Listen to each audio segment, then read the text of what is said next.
ভূত বাস্তবে আছে কি নেই জানি না, তবে ভূতের ভয় মানুষের মধ্যে যেন জন্মলগ্ন থেকেই থাকে, ঠিক যেমন ঈশ্বরের বিশ্বাস।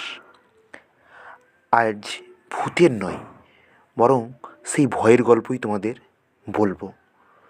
গল্পটা খুব ছোট, তাই আশা করছি তোমাদের শুনতে বিরক্তিভাব আসবে না।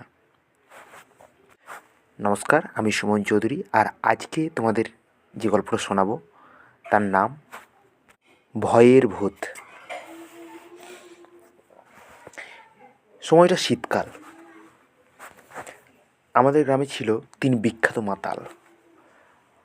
মোটামুটি আমি যতটুকু জানি, এই ধরনের বিখ্যাত মাতাল প্রত্যেক গ্রামে, শহরে অন্তত 2-1টা অবশ্যই দেখতে পাওয়া যায়।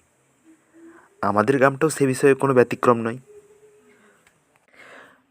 মাতালদের ঠেকে বসে 3 বিখ্যাত মাতাল একদিন বাজি ধরে ফেলে। মিত্রের বাগান বাড়িতে গিয়ে পুরনো যে নিম গাছটা আছে সেখানে প্রত্যেকে একটা করে পেরেক পুঁতে আসবে। তারা 3 জনেই জানতো ওই নিম গাছে মিত্তির বাড়ির বড় বউ গলায় দড়ি দিয়ে আত্মহত্যা করেছিল। এমনকি গ্রামের সকলেই জানতো। সেই থেকে গ্রামের কেউ রাত্রে ওই নিম গাছের কাছে যায় না। একটু ভুল হলো, আগে যেত, কিন্তু আমাদের পাড়ার সুনীল কাকু, শ্যামলীর মা এবং এরকমই আরও কয়েকজন রাত্রে নাকি ওই গাছের আশেপাশে কাউকে লক্ষ্য করেছে।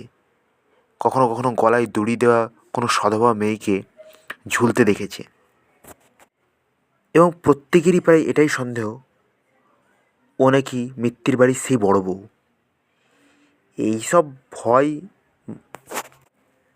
এইসব ভয়ভ্রান্ত সাধারণ ভীতু মানুষদের সাজে, কিন্তু মাতালদের তো নয়। তারা এইসব বিষয়ে বাজি ধরে, যেমনটা ধরেছিল এই 3 মাতাল। তবে শর্ত ছিল, প্রত্যেকে একা একা যাবে। যেমনটা বললাম,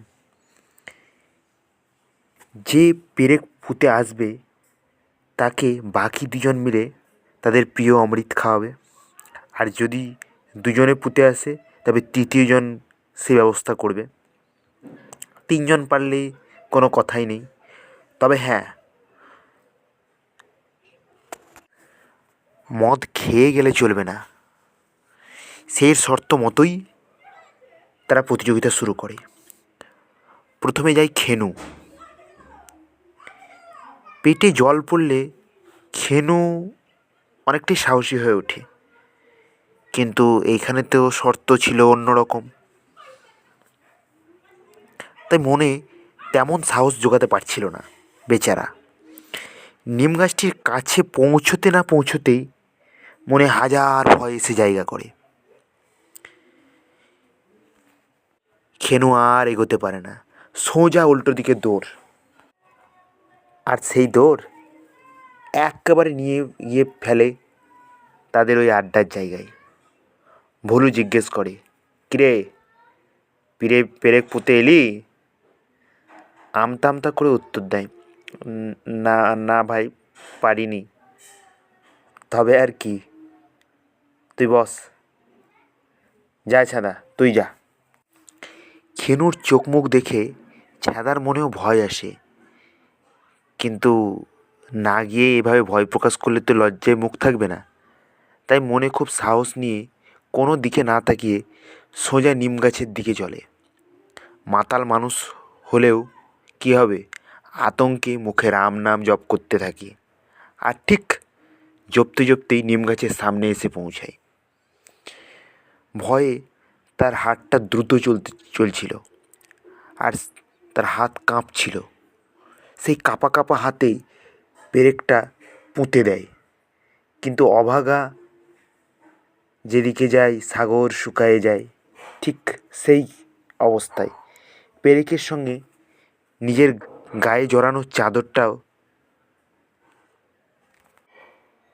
একটা কোণ গেঁথে ফেলে। পিছনে ঘুরে দৌড়াতে গেলে চাদরের টান পড়ে। বেচারা এমনিতেই ভয় পেয়েছিল, এই অবস্থায় পড়ে সোজা অজ্ঞান হয়ে যায়। অনেকক্ষণ ভোলু আর খেনু অপেক্ষা করতে থাকে, কিন্তু ছ্যাদা আসে না। এই দেখে এবার তাদের ভয় হয়। বাধ্য হয়ে তৃতীয় প্রতিযোগী রূপে ভোলু পা বাড়ায়। ভাই, আর প্রতিযোগিতা করতে হবে না, গ্রামের লোকেদের নিয়ে চল ছ্যাদাকে খুঁজি, খেনু বলে। অবশ্যই ভোলু ছিল চরম সাহসী, কিন্তু এমন অবস্থায় পড়ে তার মনেও একটু হলেও ভয় ঢুকে গেছে। তবু সে খেনুকে প্রকাশ না করে বলে, না, আমি যাব, দেখি না কি হয়।